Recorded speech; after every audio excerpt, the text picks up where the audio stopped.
बिस्मिल्लाहिर्रहमानिर्रहीम। Dear viewers and friends, मैं professor Mohammad Akhtar Siddiqui royal Gandhi hospital Jasola new Delhi से बोल रहा हूँ। इस वक्त हमारे एक पेशेंट आए हुए हैं। इनका नाम है मिसिस शाहीन, 64 इयर्स की हैं, दिल्ली की हैं और इनको तकरीबन 8 साल से डायबिटीज़ था। She is suffering from the diabetes DM2 and cholelithiasis, cirrhosis of liver, hypertension and fatty liver grade 2।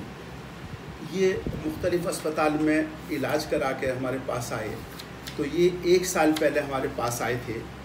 ये आए थे 6/9/2021 सितंबर में, अब है सितंबर 2022। तो 1 साल पहले आए, तब उनकी ये डायग्नोसिस थी। तो जब ये उस वक्त हमारे पास आए तो ये फाइब्रो स्कैन लेकर आए थे। उसमें फाइब्रो स्कैन में इनका KPA था 10.9 KPA था। ये था 26/8/2021 का। और दूसरा इनका KPA था 4/3/2022 का 13.9। तो ये बढ़ने की तरफ था। SGOT भी इनके बढ़े हुए थे, 80.70 था। SGPT 81.60 था और फैटी लीवर ग्रेड 2 था। अल्ट्रासाउंड के अंदर हमने इनका ट्रीटमेंट शुरू किया और आज तो ये दरमियान में जब जैसे कि इन्होंने बताया कि ये मुख्तलिफ़ अस्पतालों में ये गए और कई अस्पतालों में जो दिल्ली के बड़े बड़े अस्पताल थे, इनको लीवर ट्रांसप्लांट एडवाइस किया।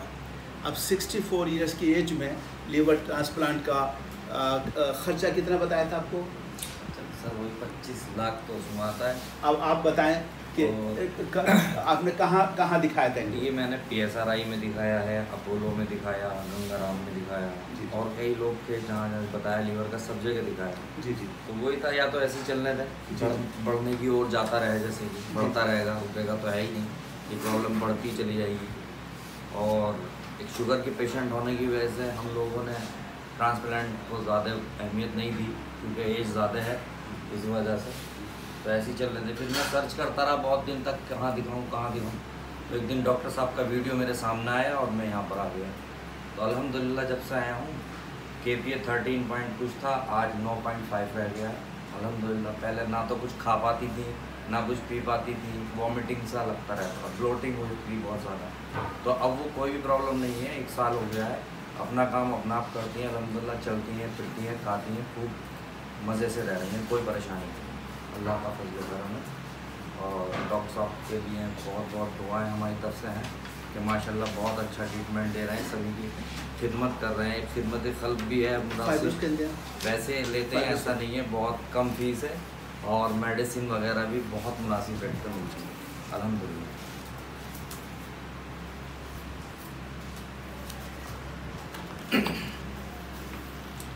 13 वाला कहाँ रख दिया? हाँ,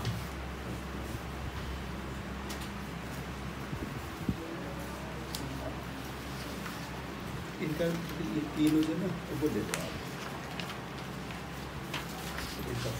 IBLS में ही किया है जी, तीनों ILBS में।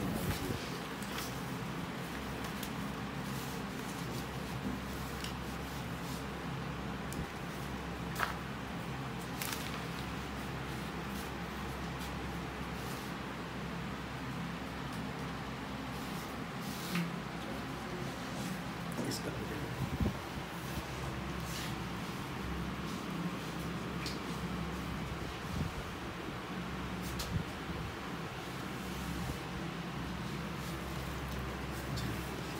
तो डियर व्यूवर्स, जैसे आपने देखा, ये हमारे पेशेंट हैं, बहुत परेशान थी और मुख्तलिफ़ अस्पतालों के इलाज के बावजूद भी उनके अंदर इम्प्रूवमेंट नहीं हुआ और ट्रांसप्लांट एज और डायबिटीज़ की वजह से नहीं कर पाए। ये हालांकि हर एक आदमी कोशिश करता है कि भाई मेरा मरीज़ ठीक हो जाए। तो जब ये हमारे पास आए तो इनका लीवर सिरोसिस ऑफ लीवर बढ़ने की तरफ था। जैसे ये बताया कि देखिए ये 10.9 था, उसके बाद में ये 13.9 हो गया था और आज जो है अब ये 1 साल के बाद में करा तो ये 9.5 रह गया, यानी नॉर्मल की तरफ वो रिकवर हो रहा है। तो cirrhosis of liver in case of diabetic patient is recovering without the liver transplant with यूनानी मेडिसिन। और दूसरा ये इनका अल्ट्रासाउंड है, ये डॉक्टर लैब पैथोलॉजी लैब है, रिलायबल लैब है। ये देखिए फैटी लीवर ग्रेड 2 था और इनका जो अभी रिपोर्ट कराई उसमें फैटी लीवर ग्रेड 1 रह गया। तो फैटी लीवर भी इनका रिड्यूस हुआ, रिकवर्ड हुआ, और सिरोसिस ऑफ लीवर भी रिकवर्ड हुआ विद यूनानी मेडिसिन। तो ऐसे मरीज़ जो लीवर ट्रांसप्लांट नहीं करा सकते, चाहे वो फाइनेंशियल प्रॉब्लम हो या एज फैक्टर हो या कोमोर्बिडिटी हो, ऐसे पेशेंट यूनानी मेडिसिन लेकर अपनी बीमारी से बच सकते हैं और सेहत हासिल कर सकते हैं। और ये सब करने वाली ज़ात उस मालिक के जिसे ये पूरी दुनिया बनाई, वो जब चाहे बीमारी दे और जब चाहे ठीक कर दे। Thank you so much.